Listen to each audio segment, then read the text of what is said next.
Ready to move in premium triplex villas at Kollur APR Projects. Andhra Pradesh రాష్ట్ర intermediate ప్రథమ ద్వితీయ సంవత్సరాల ఫలితాలని విడుదల చేసేందుకు రంగం సిద్ధమైంది. జవాబు పత్రాల మూల్యాంకనం, మార్కుల స్కానింగ్ ప్రక్రియ ఏప్రిల్ 7వ తేదీ నాటికి పూర్తి కావడంతో రిజల్ట్స్ రిలీజ్ పై అధికారులు దృష్టి సారించారు. ఇప్పటికే ఫలితాల విడుదలకు అంతా సిద్ధమవగా ఎక్కడైనా లోపాలున్నాయేమో అన్న అనుమానంతో 1కి 2 సార్లు ఫలితాలని ఇంటర్ బోర్డు పరిశీలిస్తోంది. ఇది పూర్తి కాగానే మరో 2 రోజుల్లో ఫలితాలను విడుదల చేయనుంది.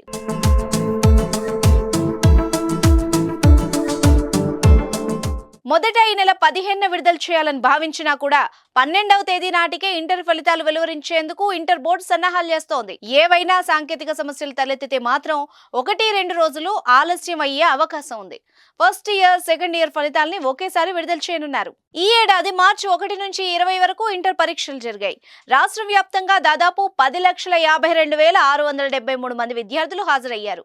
వీళ్లలో ఇంటర్ మొదటి ఏడాది విద్యార్థులు 5,17,617 మంది కాగా, ఇంటర్ రెండో ఏడాది 5,35,056 మంది విద్యార్థులు పరీక్షలు రాశారు.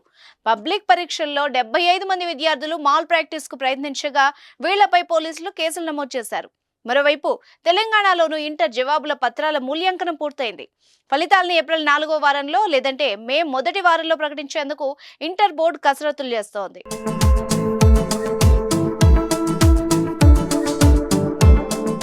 సుమన్ టీవీలో మీ పర్సనల్ అండ్ బిజినెస్ ప్రమోషన్స్ కోసం కింది నెంబర్కి కాంటాక్ట్ చేయండి.